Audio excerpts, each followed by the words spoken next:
Let's open our Bible in Hebrews chapter 2 and let's gonna read from verses 5 to 18. So if you have your Bibles with you, please open it with me as we take this time to read the Word of God. Chapter 2 verses 5, it says here, "For it was not the angels that God subjected the world to come, of which we are speaking. It has been testified somewhere, what is man that you are mindful of him, or the son of man that you care for him? You made him for a little while lower than the angels. You have crowned him with glory and honor, putting everything in subjection under his feet. Now in putting everything in subjection to him, he left nothing outside his control. At present, we do not yet see everything in subjection to him, but we see him who for a little while was made lower than the angels, namely Jesus, crowned with glory and honor because of the suffering of death, so that by the grace of God he might taste death for everyone. For it was not fitting that he, for whom and by whom all things exist, in bringing many sons to glory, should make the founder of their salvation perfect through suffering. For he who sanctifies and those who are sanctified all have one source. That is why he is not ashamed to call them brothers, saying, I will tell of your name to my brothers. In the midst of the congregation, I will sing your praise. And again, I will put my trust in him. And again, behold, I and the children God has given me. Verse 14. Since therefore the children share in flesh and blood, he himself likewise partook of the same things, that through death he might destroy the one who has the power of death, that is, the devil, and deliver all those who through fear of death were subject to lifelong slavery. Verse 16, for surely it is not angels that he helps, but he helps the offspring of Abraham. Therefore he had to be made like his brothers in every respect, so that he might become a merciful and faithful high priest in the service of God, to make propitiation for the sins of the people. Last verse. For because he himself has suffered when tempted, he is able to help those who are being tempted. This is the word of God for all of us this morning. Let's take this time to pray. Panginoon, we are asking you today that you may encounter us. May we experience your love. May we have a fresh encounter of your goodness, of your mercy, of your love for each and every one of us today. Lord, I pray that you will use me to become a messenger of your word. May I preach your word with so much faithfulness. And I pray, God, that after this preaching, your name will be glorified and be exalted. God, I pray if some of us today, God, we are experiencing challenges in life that hinders us not to experience your love in a deeper way. God, I pray that you will break those things. May we have a fresh revelation of who you are through the preaching of the word today. So Lord, today may you minister to us. May we experience your love in the most personal way. In Jesus' name I pray. Amen and amen. Let's give God praise to the word of God. Pwede na po tayong umupo.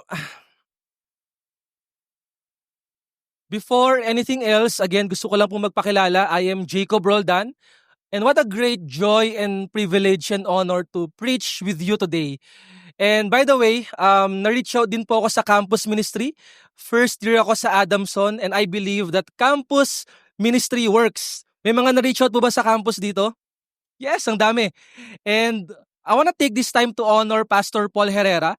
Just to let you know, nung first year pa lang po ako, he's one of my mentors who helped me to grow in my walk with God. And I can't imagine yung calling na meron ako ngayon kung wala sila Pastor Paul, yung mga leaders na meron tayo sa church, who really become an instrumental na ginamit ni God sa buhay naming younger generation. That's why, Pastor Paul, thank you. And equally, I want to honor all our campus missionaries, staff, leaders, and we serve teams who serve with us here in Victory Santa Mesa. Grabe po yung faithfulness at sacrifice sila. Pwede po ba natin silang palakpakan?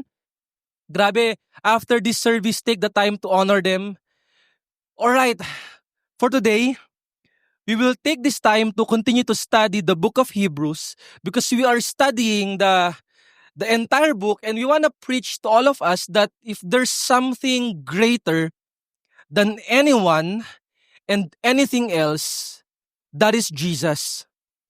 And our heart for today, as we preach and study the Hebrews or the Hebrew chapter 2, ang prayer natin, mas maintindihan natin kung bakit greater and better si Jesus sa buhay natin. And for today, we will be talking about what makes Jesus better than the angels. What makes Jesus better than the angels? Now, I want to answer this. If you will try to read the entire Hebrews 2, you will have this conclusion. That through Christ's incarnation, He experienced great humiliation and exaltation. And because of that, humanity received the gift of salvation. This is the answer what makes Jesus better than the angels. Talking about the angels, who among you here will agree with me? Pag lumaki ka sa Pilipinas, pag sinabi mong angels, ito yung mga cute na decoration sa bahay natin. Yung mga maliliit na angels, tapos nakalagay yan sa sala, sa sofa, or maybe because of our religious background, we get to understand that angels represents power. Tama po ba? Glory, wings, and majesty. Now, what we read a while ago in Hebrews chapter 2, verse 5, kailangan nating maintindihan kung paano ba naiintindihan ng mga Jewish people yung original audience ng libro na to pag pinag-usapan natin ang word na angels. It says in Hebrews chapter 2, verse 5, I want to read it for all of us, just for us to have a greater understanding and context, and our heart as we study this together, we get to apply that the way we live our lives today. Hebrews chapter 2 verse 5, it says here, for it was not to angels that God subjected the world to come, of which we are speaking. To explain this for all of us, it says here, it was not the angels yung subjected na pupunta sa mundo. Because if you will try to read some Jewish literature, you'll get to appreciate na yung mga Jewish people pala, they are believing that someday angels will come to execute judgment, power, and salvation. Nakasama sila sa second coming. Whatever your views about second coming, that the angels will come to provide salvation, power, and judgment. Now, the author was telling to them, hey, there's someone greater who will come that is greater and better than the angels. And that person is Jesus. For us to appreciate their context, kailangan po nating maintindihan na yung mga tao na sinulatan ng author ng Hebrew, and even until now po pala, we don't know who's the author. But one thing is for sure, joke lang, hindi ako sure, na yung author neto, lalaki, at mahilig magkape. Because it's Hebrew.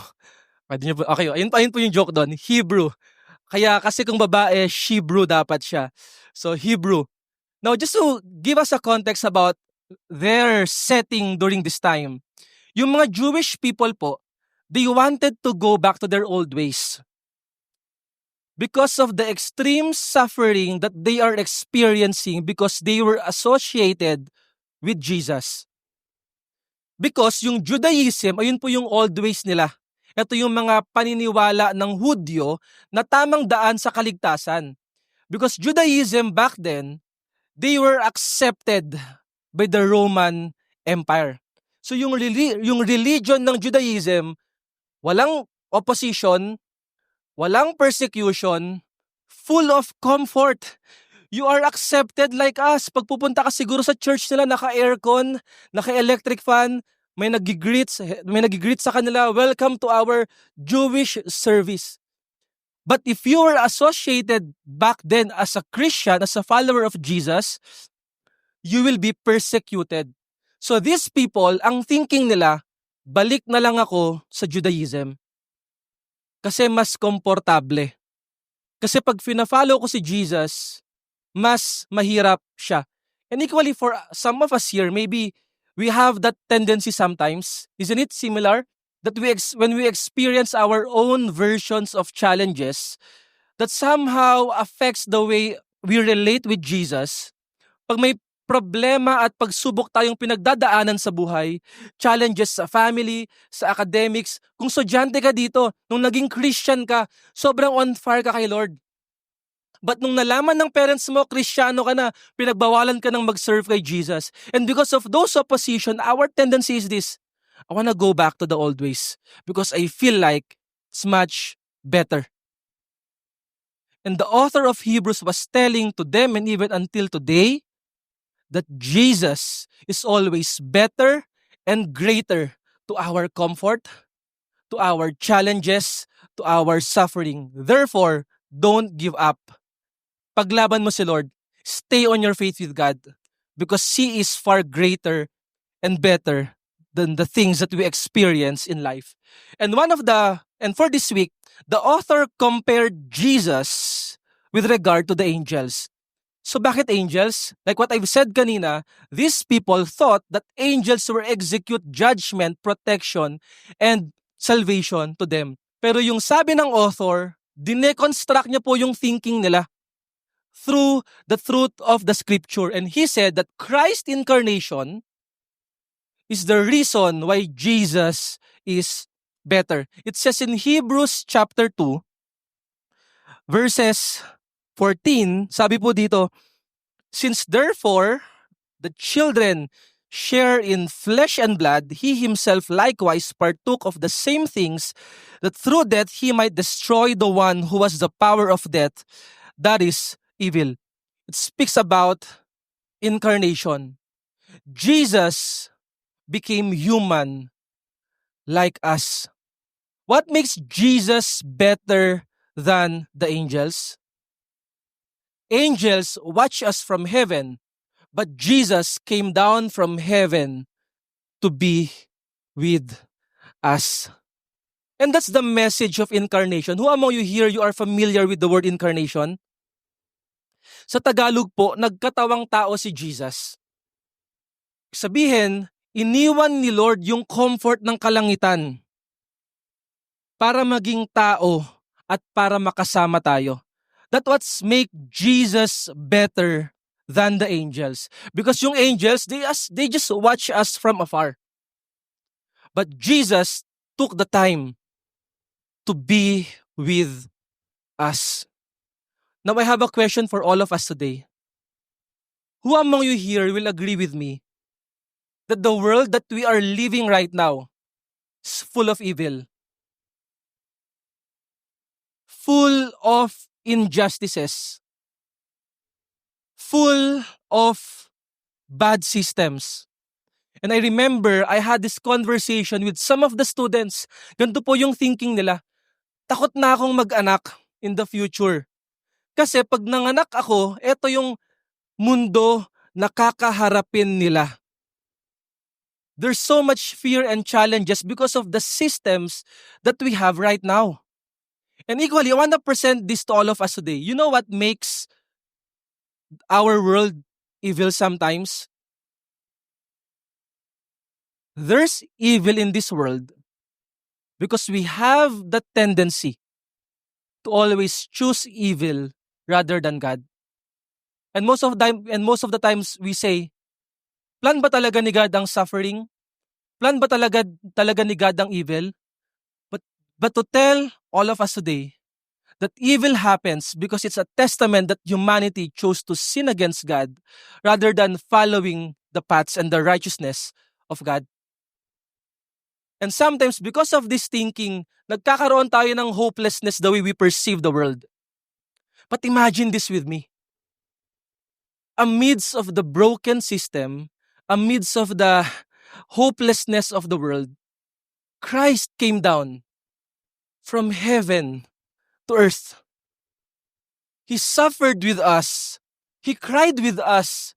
Yung mga bagay na iniiyak natin na suffering kay Lord, Christ experienced that. And that's the testament that God loves you and me. That's why he said in Hebrews chapter 2, kinote niya yung sinabi ni David. In Psalm chapter 8 verse 46, sabi dito, "What is man that you are mindful of him? Look at that person seated next beside you. Lord, anong meron sa katabi ko na mahal mo to? Of the Son of Man that you care for him. You made him for a little while lower than the angels. You have crowned him with glory and honor, putting everything in subjection under his feet." When David wrote this psalm, he was so amazed kung paano minamahal ng napakalupit at napakalaking Panginoon yung sinful and fragile humanity. That every time we offended and sinned against God, it doesn't change the way how God viewed and loved each and every one of us. And equally, because God loved us so much, He came down from heaven to earth to suffer for us, to be with us.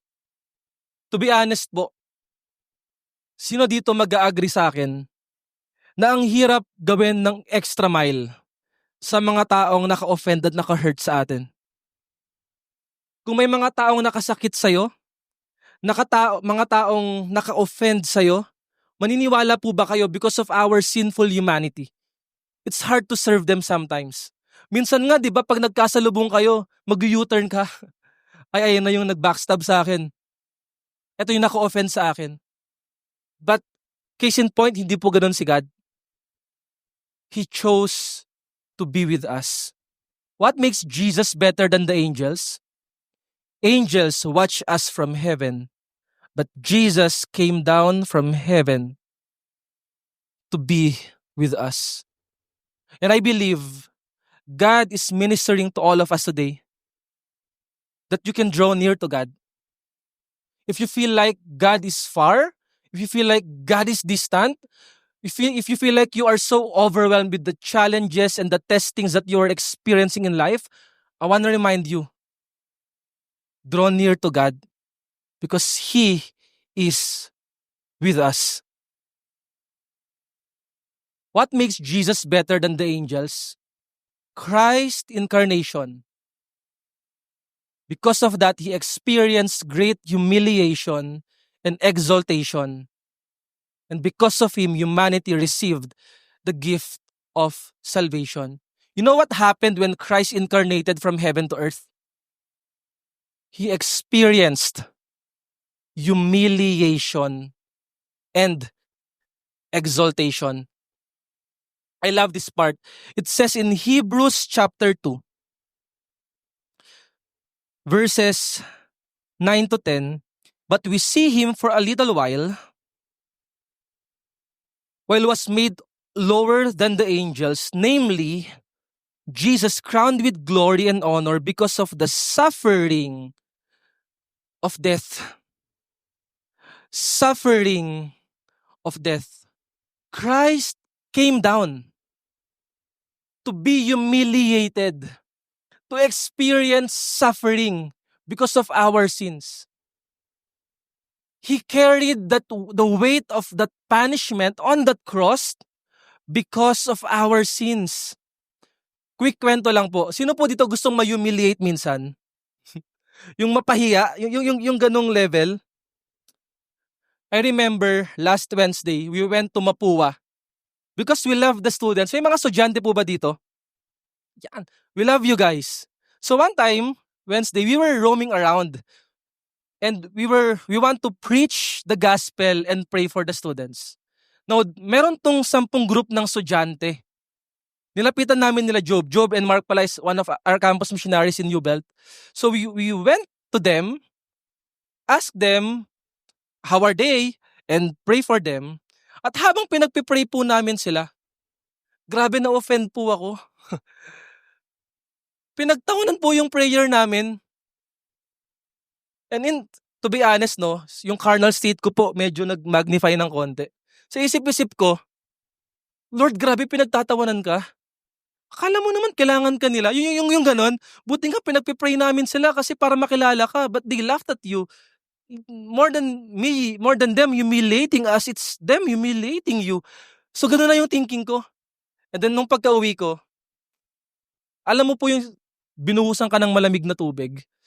Sabi ni Lord sa akin, at least not in a audible voice, I felt like God spoke to me. He told me, di ba ganun ka rin nung una? Mahilig ka ring mamahiya ng mga Kristiyano. Tapos pinalalim pa ni God. When I was studying this, I got reminded, if there's someone who got humiliated because of my love for them, it's not you, it's me. Because on that cross, I gave my life to be humiliated for these people. Guess what? The Roman Empire, they perfected that punishment of someone dying on that cross. Ito po yung case nun. Pag pinako ka sa cross nung time nila, you will be despised by men, you will be neglected by people. Kaya nga yung mga 12 disciples sumakbo ang naiwan si John.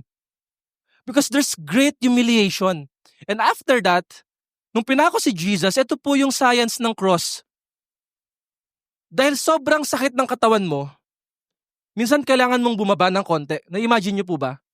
Pero pag ginawa mo po yun, lahat ng weight, lahat ng bigat bubuhatin ng paa mo na nakapako sa krus. Na-imagine nyo po ba yun, yung binitin kang nakaganon? Men, ang hirap nun. At pag ginangat mo yung sarili mo, dahil sa nakaganon ka, yung baga mo may ipit.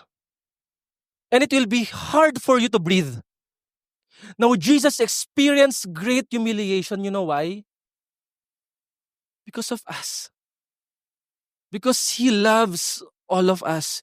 He valued each and every one of us. That to the point when we were sinning and rebelling and offending God, God chose to die for us, to be humiliated for each and every one of us. And because of the obedience of Jesus towards the Father, He was exalted, ascended from heaven after 3 days of his death. Now glory was given to God. What makes Jesus better than the angels? Angels served God, but Jesus served us, humbling Himself to die on the cross. He was exalted by the Father, crowned with glory because of the cross. Christ needed to be humiliated and exalted so that us can experience our value. Nung namatay si Jesus, nahirapan si Jesus para sa atin, you know what happened? We have been exalted. God elevated our value. So kung feeling mo minsan, ang layo mo kay Lord, wala ka ng value, because of the past decisions, past sins, hindi ka sure kung tama ba to. Lord, kamahal-mahal ba talaga ako? I want to remind you, Christ incarnation, humiliation, and exaltation is the testament, is a proof how much valuable you are in the sight of God. He drew near to us. He came down from heaven to earth because of His love for all of us today. We don't deserve the love of God. We don't deserve the grace of God. Yet He chose His love. Yet He chose to give that love anyway. You know what's the result? No, humanity can receive the gift of salvation. Hebrews chapter 2, verse 18, it says here, verse 17, therefore, He had to be made like His brothers in every respect. You know why the word brother was mentioned here? Because in the Jewish context, Jesus was the older brother. Hindi po yung PBB ha, kakatapos lang po ng PBB. Hindi po si Kuya. But Jesus is the older brother. And we can see that in Romans 8 verse 21. I want all of us to read it together. In Romans 8 verse 29, sabi dito, for those whom He foreknew, He also predestined to be conformed to the image of His Son Jesus, in order that He might be what? The firstborn. You know what's the implication of firstborn? During their time, pag firstborn ka po, critical yung task na meron ka. If you are an older brother here, during their time, it speaks about relationship and responsibility. If you are a kuya back then, you have the command to take care of the relationship and the responsibility. What's the relationship? Because of Christ's incarnation, humiliation, and exaltation, we became part of God's family. He became our older brother. And equally, He took the responsibility. It says in verse 18, He became the propitiation of our sins. That when we sin against God, rebelled against God, Jesus took the punishment. Jesus took the responsibility of our sins. He carried that on the cross so that we can receive the gift of salvation. What makes Jesus better than the angels? Angels are the messenger of salvation, but Jesus is the only way for salvation. He is our older brother, the firstborn. That's why we can put our trust and faith in Him. That's why we want to love Jesus more.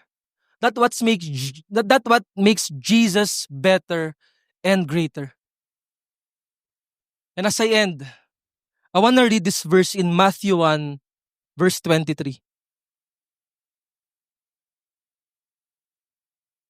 It says here, usually ginagamit po to sa Pasko. Emmanuel. I want to read that for all of us today. Matthew 1, verse 23. Behold, the virgin shall conceive and bear a son, and they shall call his name Emmanuel, Jesus, which means God with us. He came down from heaven to earth. What makes Jesus better than the angels? Through Christ's incarnation, He experienced great humiliation and exaltation so that humanity can receive the gift of salvation. I want to end with this quote by Charles Spurgeon. Charles Spurgeon is one of the most well-known theologians who loves the Word of God and Jesus so much. And he said this, our Savior is the embodied grace, incarnate love, and His mission is grace itself. Let us never forget that He came to save the lost, not to save the good and excellent. Christ's eye looks in the opposite direction to ours. We usually look for some goodness on the part of men before we help them, but He looks to their sin and the degradation and necessity. Jesus is kind to the unthankful and evil. That's what makes Jesus better than anyone and anything else. And as I end, for all of us, I want to ask all of us to stand. What is our participation? What is our response to Christ's incarnation, humiliation, and exaltation? 3 things. First one, intimacy with Jesus. Love Jesus more. Be devoted to the Lord. Don't just give 50%, 70% to God, or 99% to God. If you really love the Lord and you appreciate what He has done for you and for me, let's love Jesus more. Our devotion to Him. Second, live your life for the purposes of God. Give everything to serve God. Suffer for Jesus because He suffered for us. And lastly, God is with you. Be hopeful in life. If you are experiencing challenges, problems, intimidations of the enemy, be hopeful. Do not be afraid. You know why? God is with us. Jesus' incarnation, great humiliation, exaltation. Now we have salvation. Emmanuel, God is with us. I want to take this time to pray for all of us today.